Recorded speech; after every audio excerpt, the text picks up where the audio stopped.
Muy buenas tardes para todos. Espero se encuentren muy bien. El día de hoy, como les comenté por el grupo, vamos a estar revisando un tema muy especial de daño cerebral adquirido, pero en población infantil. Típicamente uno ya lo estudia, lo repasa y lo conoce asociado a otras patologías, a otras condiciones, pero digamos que en este caso vamos a estar revisándolo directamente en población pediátrica, en población menor de 18 años, que tiene un cerebro que está en proceso, que tiene un cerebro que está en pleno desarrollo. Entonces, bueno, vamos a ver que esto incluye entonces otros aspectos a tener en cuenta. Bueno, entonces, el plan es primero revisar entonces qué es básicamente eh, a rasgos generales qué es esta condición, y luego vamos a estar viendo un caso clínico con toda su anamnesis, con toda su apartado de la evaluación neuropsicológica y demás. Recordar que principalmente este espacio pues está dirigido a aquellos que lo ven de forma grabada, ya que es un horario difícil, pero bueno, vamos a darle inicio, vamos a darle manejo. Entonces, iniciando, primero preguntémonos, ¿qué es este tema del daño cerebral infantil? Como tal, este daño cerebral es cualquier condición, cualquier lesión, cualquier alteración que se produce al cerebro en esta población pequeña, en esta población de 1 año, los 18 años de edad, que produce un cambio en su cerebro, que produce un cambio en este órgano.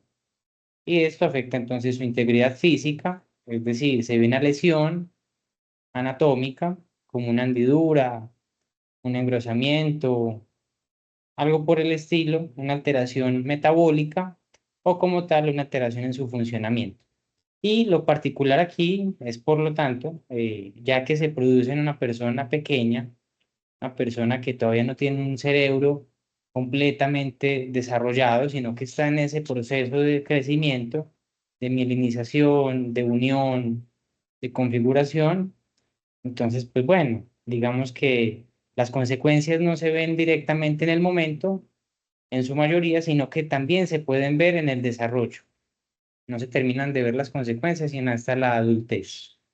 Y a diferencia, por ejemplo, de los trastornos del neurodesarrollo, son chicos que en muchas ocasiones no tienen ningún problema de ninguna índole, ni neuropsicológico, ni psiquiátrico, ni neurológico propiamente dicho, ni cognitivo, pero pues empieza a presentarlo por estas diferentes situaciones. Podemos hablar de diferentes etiologías. Ejemplo número uno, pues un paciente de 8 añitos a los que le caiga un ladrillo encima, ¿sí? O al que le caiga, por ejemplo, estando en el colegio, una bola de hierro en educación física.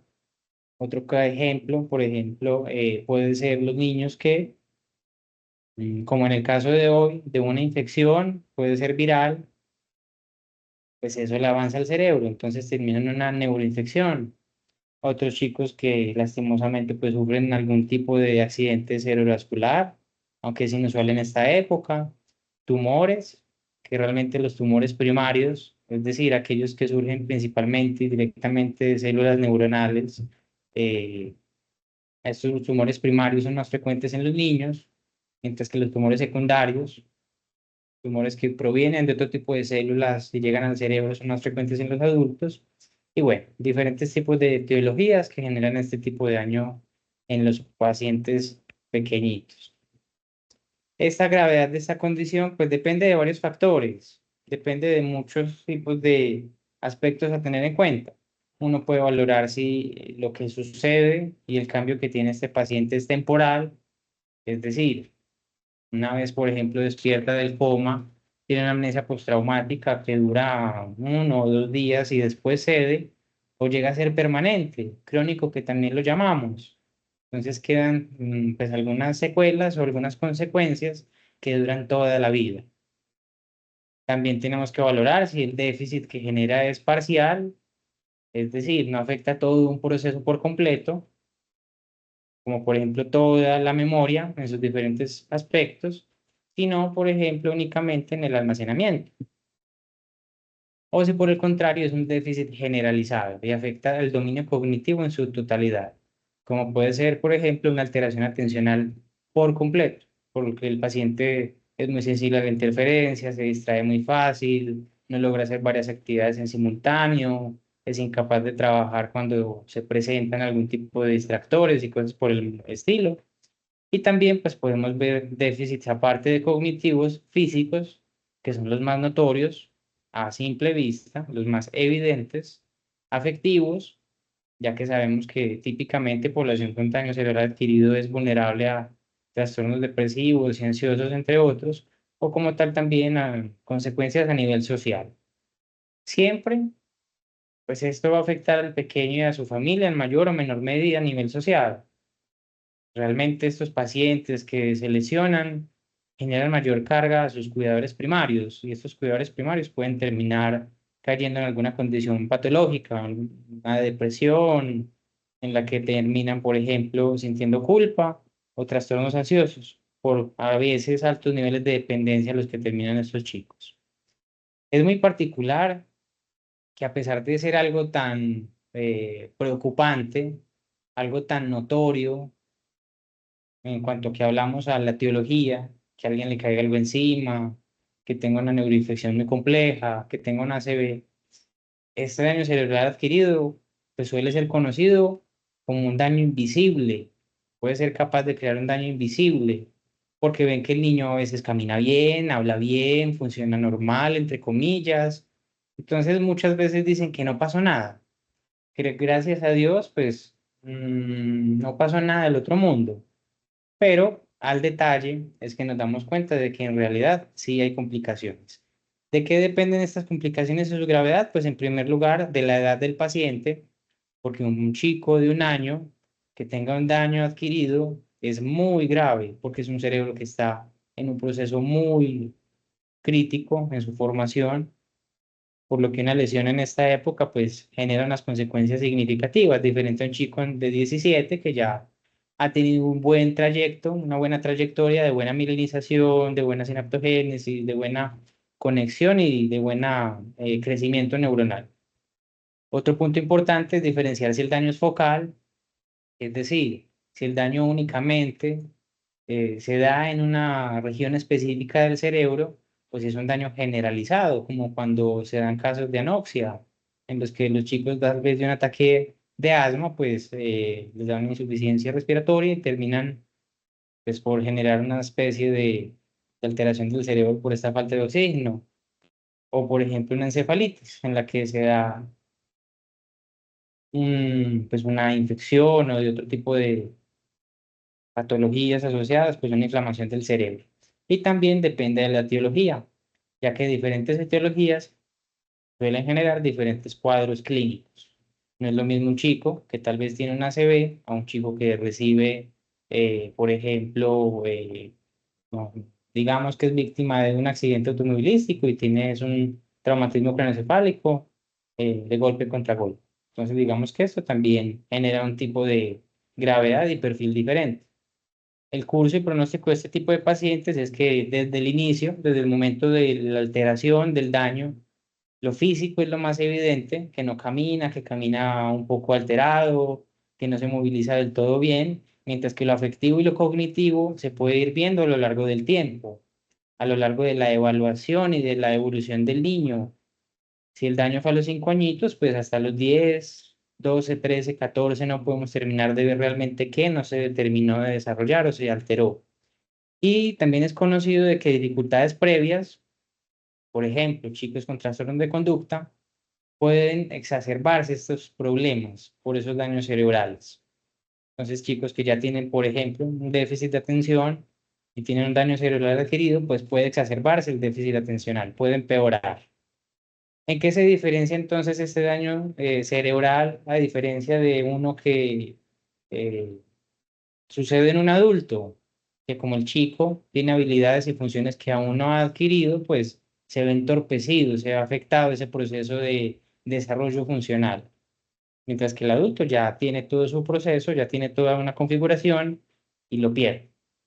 Y a diferencia del niño con un trastorno del neurodesarrollo, pues puede que este chico pues pase de un estado normal, normotípico, a un estado alterado, y esto puede generar un cambio anímico significativo, puesto que lo experimenta como una pérdida, a diferencia del niño de un trastorno del neurodesarrollo que es de toda la vida, y pues también suelen presentar una amplia gama de alteraciones al mismo tiempo, problemas entonces motores, cognitivos, afectivos, conductuales, etcétera. ¿Qué es lo que más les tiende a preocupar a las familias? Que tienen bajo rendimiento académico, que tienen una desregulación emocional notoria, entonces se enojan fácil, pierden el control, demuestran conductas agresivas, notan que son faltos de iniciativa, que son poco hábiles a nivel social y que como tal, pues bueno, viendo lo que tienen a la fecha, pues las familias son temerosas a posibles consecuencias que se empiecen a presentar a futuro.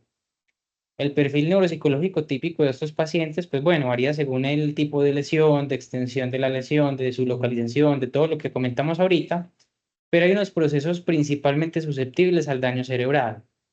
Y estos son el déficit atencional, ya que la atención, pues realmente se distribuye a lo largo del cerebro, por lo que diferentes tipos de daños cerebrales alteran la atención en mayor o menor medida. La función ejecutiva, ya que sabemos que es un proceso altamente complejo y requiere de muchos eslabones previos para su buena ejecución. Y pues también se pueden quejar de patología de la memoria, de problemas de memoria, ya que también la memoria es susceptible al daño cerebral, entre varias otras que podemos ver aquí al lado. ¿En qué consiste su intervención? Pues bueno, realmente hay que recordar que una intervención tiene siempre que ser individualizada, no se puede generalizar, se tiene que atender al paciente en concreto, evaluar su condición real y a partir de esta proponer diferentes estrategias y técnicas, pero lo que sí se sabe es que entre más rápida sea la intervención después del daño, mejor recuperación tiene. Y entre más apoyada sea por un proceso multidisciplinar, mejor recuperación tiene. Es decir, hacen estudios en los que comparan la recuperación natural, la recuperación espontánea que se le llama, versus una recuperación apoyada por rehabilitación neuropsicológica o de un equipo integral, y es notoriamente mejor la recuperación que se apoya por el sistema de salud. Algo muy importante es que estas intervenciones deben de ser intensivas, frecuentes en horas, en tiempos, en duraciones, en procesos. Al menos se habla durante el primer año, que es la época en la que el cerebro es más plástico, no solo por la edad del niño, sino también porque después del daño cerebral empieza a generar un montón de procesos neuroquímicos plásticos y se propone que sea una intervención multicomponente. Si únicamente se encuentran fallas, por ejemplo, de memoria, pues el chico se puede beneficiar de una intervención que involucre aspectos atencionales, de velocidad de procesamiento, de función ejecutiva, intervenciones comportamentales, afectivas, entre otras. A eso le llamamos una intervención multicomponente. Y típicamente se priorizan las fallas atencionales, ya que una falla atencional puede perjudicar el resto de procesos y dominios cognitivos, y también se priorizan las conductas conflictivas, las conductas problemáticas, ya que un paciente que no demuestre una buena regulación emocional, una buena regulación en el entorno, pues tiene un pronóstico difícil de manejar, puesto que no va a ser muy dado a colaborar en la rehabilitación de ningún tipo. Y se ha encontrado que lo que son las habilidades metacognitivas, es decir, reconocer cuál es mi habilidad real y a partir de esa trabajar con autoinstrucciones, con técnicas que compensen o que de alguna forma sustituyan la alteración, pues bueno, son esenciales para lograr una efectividad completa, o al menos la mayor posible. Conociendo entonces ya estas generalidades del daño cerebral infantil, vamos a revisar un caso clínico. Durante este y el siguiente espacio, les voy a estar presentando dos casos clínicos diferentes de chicos de 12 y 15 años de edad que, pues bueno, lastimosamente fueron víctimas de un daño de diferentes etiologías.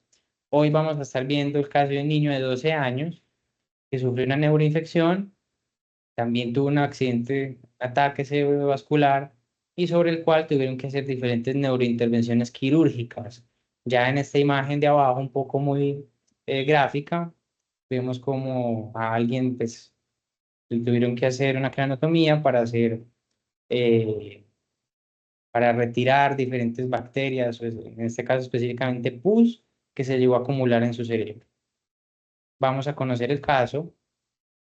Estamos hablando entonces de un paciente hombre de 12 años y 3 meses, que nace en Bogotá, pero vive en Medellín, es diestro y está escolarizado. Actualmente cursa séptimo grado. Hablo de este tema de estar escolarizado, ya que estuvo un tiempo desescolarizado tras el daño cerebral, pero bueno, ya está retomando todo este proceso. Él es remitido por neurología pediátrica con un diagnóstico previo de trastorno del desarrollo de la función motriz. Realmente desde el inicio me parece extraño este diagnóstico, pero bueno, uno lo anota. Y encontramos que tiene que ser evaluado para definir su perfil actual después de todo este daño que tuvo.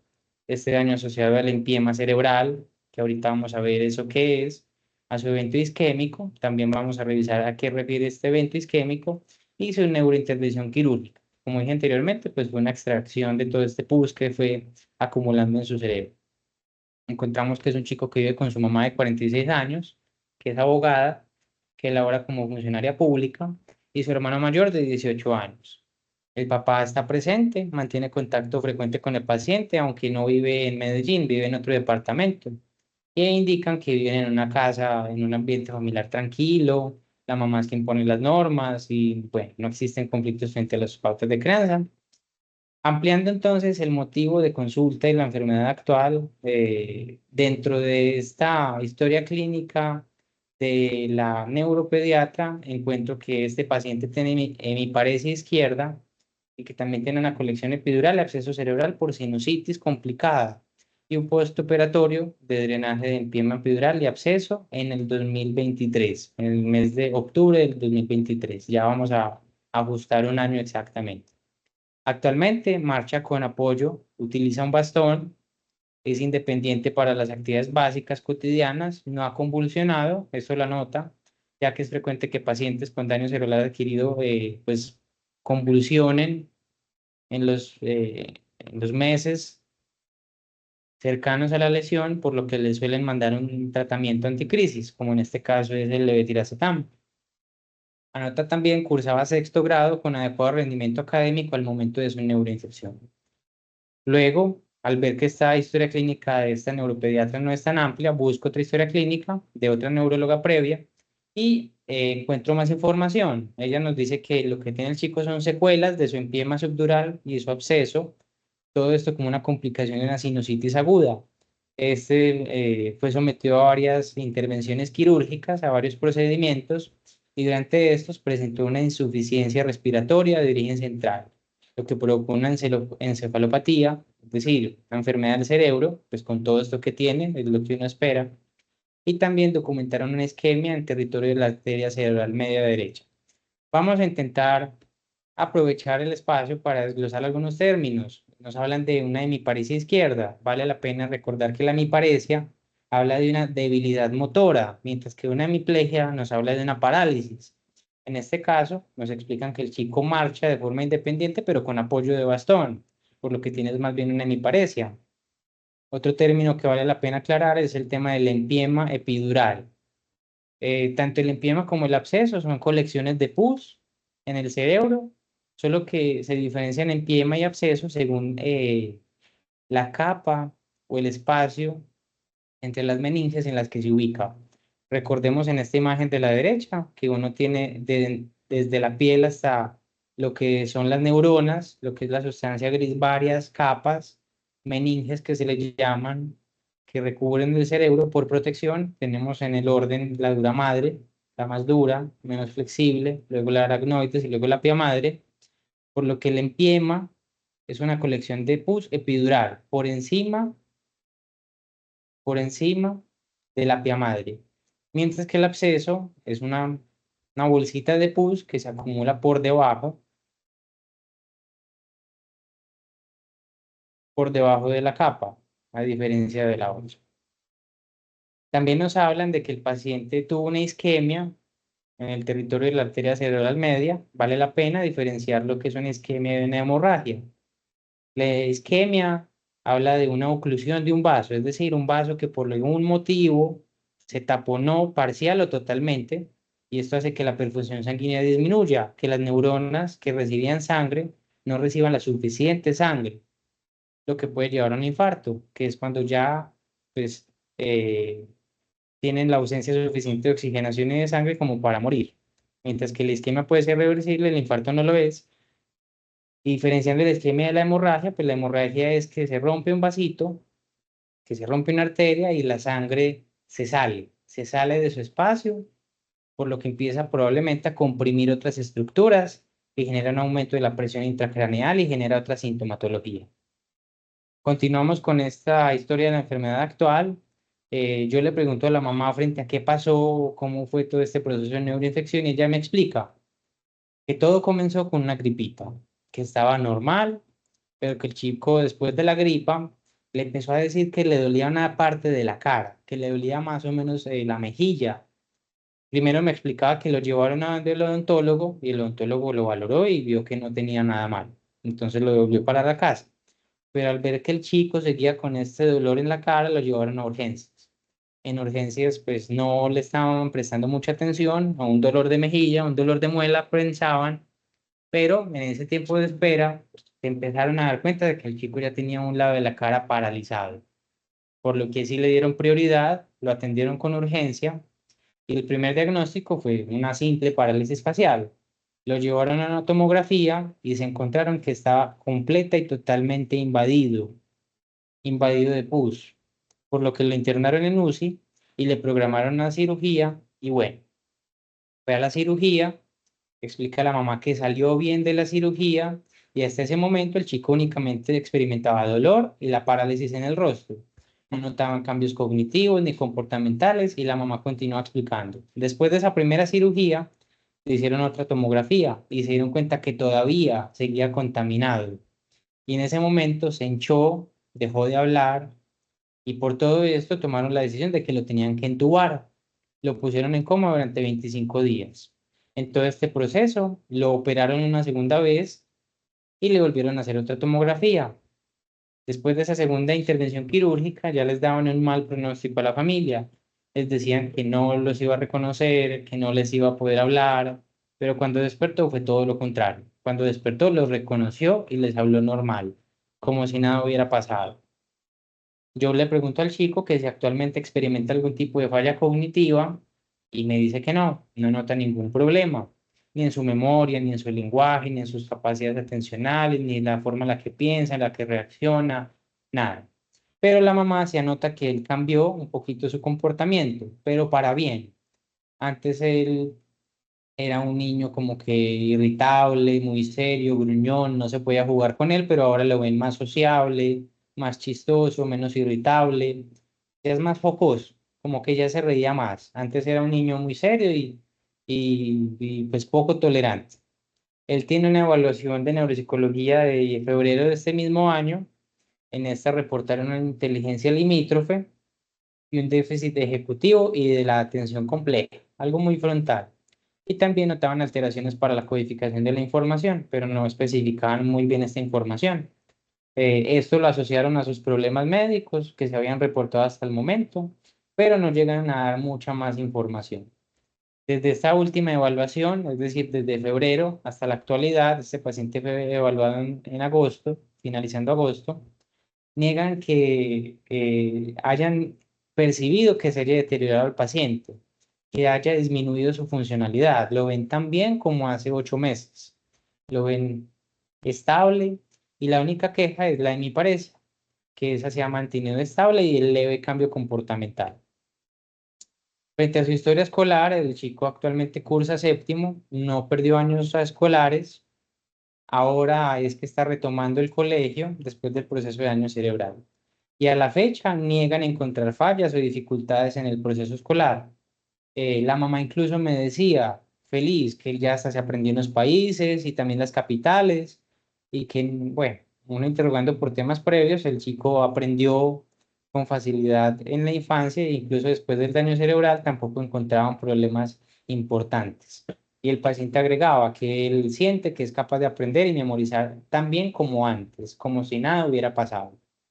Y la mamá después me anota algo más.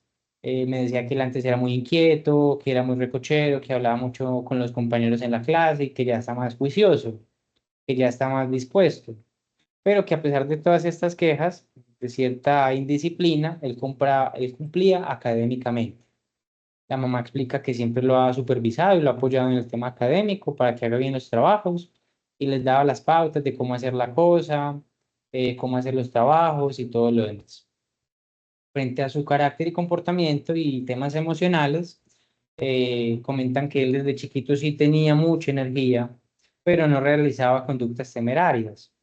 No demuestra como un perfil opositor o desafiante, lo obedece con relativa facilidad, no confronta a la autoridad o a la norma. Ahora no se frustra fácil, ni se irrita ni se enoja, pero antes sí era muy enojón. Entonces ese es un cambio relativo y relevante para la familia, que ya es más focoso, más calmado, ya cambió para bien, decía la mamá. Frente al afecto, a lo largo de su vida no necesitó consultas con psiquiatría o psicología y a la fecha no hay síntomas ansiosos o depresivos asociados al cuadro actual, ni tampoco comentan síntomas psicóticos a lo largo de la vida. En general lo reportan estable a nivel anímico. Y pues bueno, tiene un sueño estable, descansa bien, se siente renovado al otro día de dormir y no ha cambiado su apetito. Frente a su tema adaptativo y funcional, el chico y la mamá indican y aclaran que él es totalmente independiente y autónomo para su edad.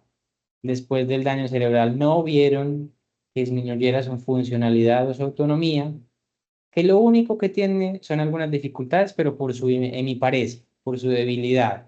Del resto, él maneja plata, no se deja estafar, se expresa fácil, comunica sus necesidades, socializa con los otros, mantiene su grupo de amigos, explica lo que necesita, pide ayuda si la necesita, es capaz incluso, según dicen, de movilizarse por el barrio, pero que no lo dejan por prevención, pero que presuntamente él es capaz de ir a la tienda, volver y todo lo demás. Frente al desarrollo nos cuentan que es el tercer parto de la madre, nació prematuro, un embarazo de alto riesgo, y nació antes porque dejó de tener movimientos. Fue un parto por cesárea sin complicaciones, estuvo en incubadora durante 8 días y después de esta época de incubación, pues bueno, como que en la clínica hubo un brote de infección, entonces él tuvo unos problemas respiratorios y estuvo otro mes y medio hospitalizado. Después de todo este proceso, requirió estar en el programa Canguro durante un año, pero que a pesar de esto no vieron alteraciones durante el neurodesarrollo, en su tema motor, en su tema lingüístico, en su tema social, etcétera. Y bueno, pues tal vez pueden ser estas alteraciones, estos problemas del desarrollo y del proceso neonatal, las que nos van a explicar cómo esa conducta previa del paciente, esa dificultad para regular emociones, esa cierta indisciplina, pero bueno, ya estamos valorando un caso distinto. Frente a sus antecedentes, él sufre hemiparesia izquierda, él se sometió a estos drenajes del empiema epidural y absceso cerebral, que ya definimos estos dos términos. Esto se realizó en noviembre, como vemos aquí en la imagen. Para llegar a hacer esos drenajes tenían que abrir el cerebro, quitar el cráneo, bueno, quitar el cabello, quitar el cráneo y abrir las diferentes capitas hasta llegar al cerebro, o en este caso hasta llegar a los diferentes espacios donde se coleccionaba este pus, que actualmente está tomando levetiracetam, amlodipino y otro medicamento. Comentan que a la fecha no consume tóxicos ni sospechan que consuma. Y bueno, entre los antecedentes familiares encontramos que la mamá es profesional del derecho, como se comentaba anteriormente, trabaja como funcionaria pública, no tuvo dificultades de aprendizaje de pequeño. Y el papá es administrador de empresas, trabaja en la gobernación del Chocó y tampoco demostró problemas de aprendizaje de pequeño. Tiene una prima con crisis epilépticas. Y en sus paraclínicos contamos con la evaluación de febrero de este año, donde encontraron SSI limítrofe, fallas atencionales ejecutivas que asociaron a esos antecedentes médicos. Y el chico tiene varias resonancias, no, tiene varias tomografías, una resonancia, unos potenciales abocados y un electro. Revisemos por tiempo la última resonancia. Informan múltiples cambios postquirúrgicos frontales bilaterales con engrosamiento irreal cerebral, ya identificados en estudios previos, y también notan el edema del parenquima a nivel frontal. Ciertas lesiones corticales bilaterales de predominio derecho y que asocian a probablemente este tema isquémico que tuvo frente a este paro cardiorrespiratorio.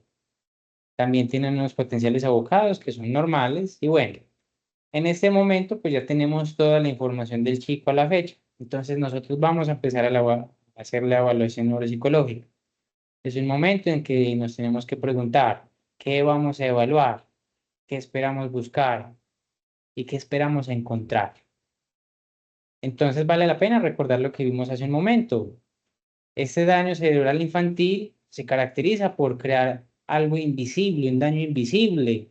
Y noten que a la fecha, a pesar de tener una evaluación previa que determinó una capacidad limítrofe de funcionar, problemas ejecutivos y atencionales, ni el chico ni la mamá notan que tenga alteraciones, por lo que confirmamos ese daño invisible. Y recordemos de qué depende esa gravedad, de la edad, de si el daño fue focal o generalizado, es de la etiología. Por lo que recordemos entonces, el chico tuvo la lesión con 11 años, no 12, perdón, 11 años. La etiología fue vascular, con la infección y también una intervención quirúrgica, por lo que podemos hablar frente a la infección algo más generalizado. Y aunque es bilateral, nos indican que es de predominio derecho y tuvo una focalización frontal y parietal, por lo que ya estos aspectos nos podrían sugerir qué perfil cognitivo se podría esperar.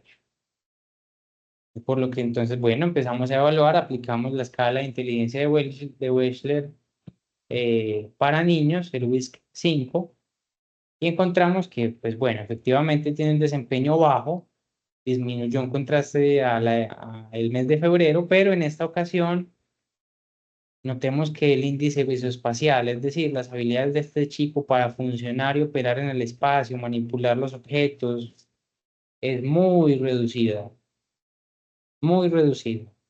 Incluso recuerdo que cuando se estaba desarrollando el ejercicio de los cubos, el chico miraba los cubos con duda, miraba los cubos con incertidumbre, sin terminarlos de entender. Y diseños que se espera que los entregue en forma cúbica, en forma de cuadrado, pues los entregaba en línea recta y los entregaba en otras formas de construcciones extrañas. Entonces ahí uno puede notar el evidente déficit visoespacial que caracteriza el cuadro, ¿sí? Todo lo demás también se vio disminuido, pero esto es lo que destaca como una debilidad, como una alteración significativa, principal. Al evaluar su atención, encontramos un desempeño bastante pobre, bastante reducido a nivel general. El chico se dispersa fácil, el chico no funciona de forma adecuada cuando hay estímulos que interrumpen. El chico se le dificulta mantener dos ideas en mente mientras hace la actividad, pierde fácil el hilo en las actividades, por lo que vemos una alteración atencional generalizada, como ya nos lo habían reportado anteriormente.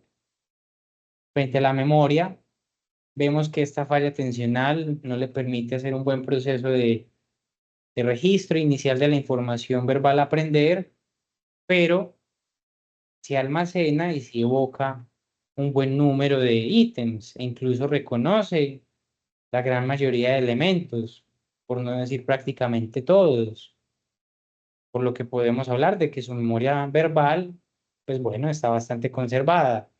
Recordemos que en su neuroimagen no hablaban de alteraciones temporales mesiales, ni tampoco alteraciones significativas en el hemisferio izquierdo. Y a nivel visual, aunque el desempeño es pobre, muy pobre, nosotros tenemos que tener en cuenta cómo fue su copia inicial.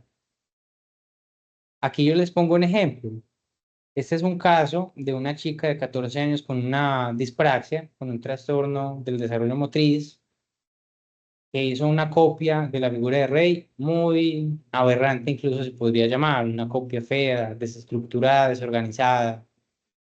Y a los 3 minutos hace otra evocación libre, una evocación inmediata, que también es muy desestructurada, pero al análisis más cualitativo notamos que mantiene elementos relevantes, e incluso a los 20 minutos mantiene bastantes elementos, por lo que no podríamos hablar propiamente de una alteración de la memoria, ya que es una ejecución práctica y la praxia pisoconstructiva está de base, pues bueno, podemos gracias a diferentes elementos, valorar que conserva una buena parte del contenido visual registrado. Por lo que a nivel mnésico podemos hablar de que el chico, pues bueno, está relativamente bien, principalmente a nivel verbal. Vemos entonces que realmente a nivel nóxico y visoespacial está más alterado. Eso lo asociamos con esa alteración parietal que tuvo principalmente por su accidente cerebrovascular isquémico, lo que nos explica esta alteración, mientras que a nivel lingüístico está mucho mejor. Aunque tiene un pobre vocabulario, el chico sigue teniendo un lenguaje que le permite reflexionar, que le permite hacer abstracciones, que le permite razonar con relativa profundidad. Mientras que a nivel ejecutivo, pues si tenemos tantos procesos regulares, tantos procesos deficitarios como la atención, como la velocidad de procesamiento, pues entonces notamos que tiene una disfunción ejecutiva clara y generalizada.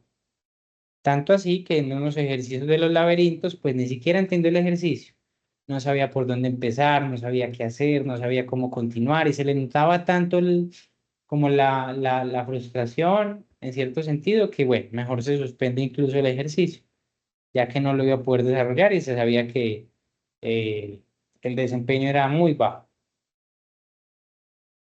Frente a los aspectos emocionales y comportamentales que se registran por parte de los profesores y la madre del mismo paciente, encuentran que antes, porque realmente los profesores se quedaron con la imagen del chico antes de la lesión, demostraba conductas agresivas y de hiperactividad, sobre todo notadas en el colegio, y ahora lo ven algo ansioso y con un poco de tendencia a aislarse y con un poquito de dificultades para adaptarse a las situaciones.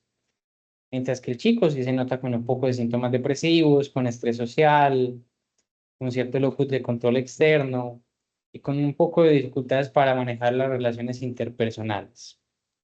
Y frente a otros cuestionarios, notamos que la mamá niega todo tipo de alteraciones atencionales o la conducta hiperkinética, mientras que en el colegio sí resaltan fallas atencionales. Tal vez faltaría hacer la apreciación de si era teniendo como a consideración el perfil previo del chico antes del daño cerebral o en la actualidad. Podría ser tal vez de la actualidad, ya que vimos nosotros que sí que tiene una alteración generalizada a nivel atencional. Revisemos entonces los resultados hasta el momento. Tenemos a nivel cognitivo un chico con una capacidad intelectual en rango muy bajo de 66 puntos, que tiene varias y amplias discrepancias entre los índices. Recordemos que la evaluación previa era limítrofe, pero era realmente un limítrofe muy bajo, por lo que no es que haya cambiado significativamente, pero sí se nota una disminución relevante en sus habilidades visoespaciales. Hace 8 meses no le había ido tan mal.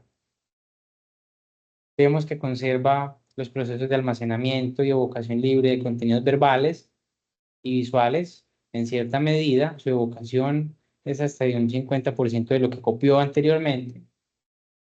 También conserva sus procesos neurolingüísticos y pues bueno, todavía conserva cierto razonamiento fluido. Y la memoria de trabajo está relativamente conservada a comparación en contraste de todo lo demás. ¿Qué si se encuentra notoriamente alterado? La atención, la función ejecutiva y todo este tema visoespacial, por lo que tiene una praxis visoconstruccional notoria. Y también una baja velocidad de procesamiento de la información.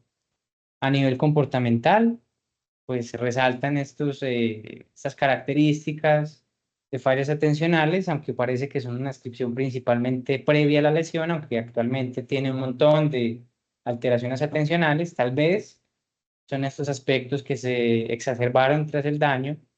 Y bueno, pues digamos que no se valora a profundidad la función adaptativa, la habilidad adaptativa, pues se sabe que aunque tiene una capacidad intelectual en un rango muy bajo, no es algo del neurodesarrollo, es algo adquirido, es algo nuevo, por lo que no vamos a valorar si de pronto tiene una condición de discapacidad intelectual, porque no cabe al caso.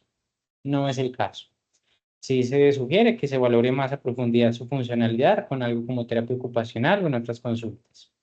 Por lo que llega el momento en que nosotros nos tenemos que preguntar, bueno, hasta el momento. Entonces, ¿cuál es la hipótesis diagnóstica? ¿A dónde lo vamos a mandar y cuál sería el paso a seguir con este tipo de chicos?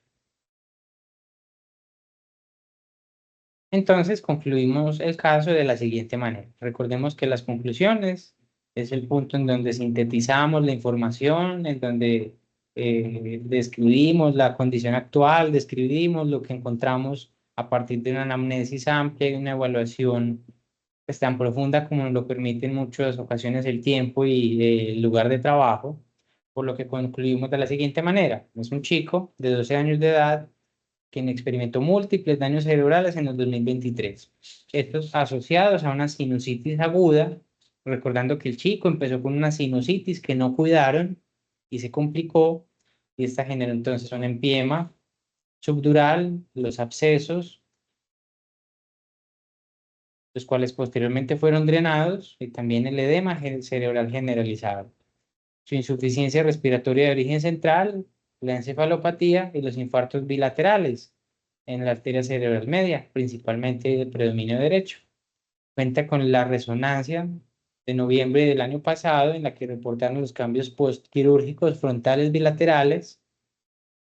También notaron las lesiones corticales bilaterales de predominio derecho, probablemente de origen isquémico. Y bueno, pues tiene esta evaluación neuropsicológica previa del año de febrero de este año, en donde encontraron una capacidad intelectual limítrofe, disfunción ejecutiva y de la atención compleja y fallas en la codificación de la información. Son tres características que mantiene a la fecha. Actualmente está retomando su proceso escolar, no notan cambios cognitivos relevantes o una disminución en su funcionalidad. Destaca su hemiparesia izquierda y le notan con los cambios de personalidad más focoso y más aplacado frente a su comportamiento previo. Ahora mismo está en manejo farmacológico con levetiracetam, el amlodipino y la hidroclorotizida y no ha tenido eventos paroxísticos a la fecha. Y notan que tiene una buena recuperación a nivel subjetivo. Destacamos entonces que en la actual evaluación neuropsicológica continúa con un perfil intelectual bajo, muy bajo, que se ve principalmente afectado por su pobre habilidad visoespacial, por esa alteración visoespacial. Y además tiene una disfunción ejecutiva y atencional generalizada que altera entonces la codificación de la información, tiene su apraxia visoconstruccional que no habían anotado previamente y la baja velocidad de procesamiento de información, el cual junto al reporte de autonomía e independencia del paciente, que es pues, totalmente autónomo y dependiente como dicen, pues lo podemos encuadrar dentro de un trastorno neurocognitivo leve debido a etiologías múltiples. Pero si anotamos, llama la atención que desde febrero a la fecha disminuyó su desempeño, pero el ambiente y la familia no notan alteraciones, por lo que se solicita hacer seguimiento.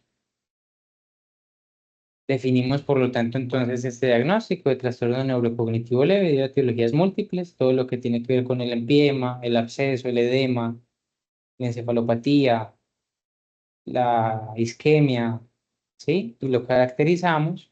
Y bueno, pues se le recomienda a este tipo de pacientes consultar con el médico para definir el manejo a seguir, indicar que este paciente se beneficia de rehabilitación neuropsicológica, aunque lastimosamente, pues ya pasó un año desde el daño cerebral. Ya no podemos cumplir con esta característica de que sea una intervención precoz, que sea una intervención rápida. Ya perdimos un buen tiempo en un tema de neuroplasticidad.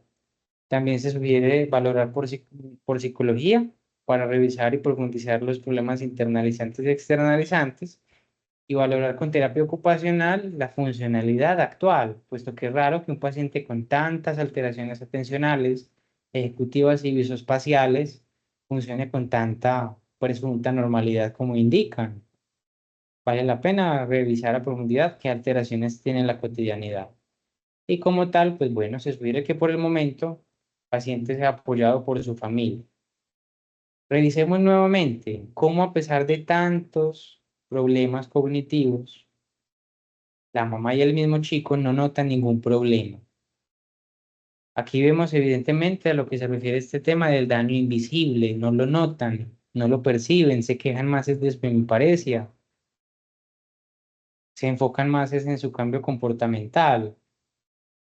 Y recordemos cómo la lateralidad y la focalización se asocia tanto de una forma tan bonita con el perfil neuropsicológico. Hablamos de una alteración frontal que nos explica pues, todas estas alteraciones atencionales ejecutivas y también la alteración parietal y la lateralidad de predominio derecho que nos explica tanta alteración visoespacial.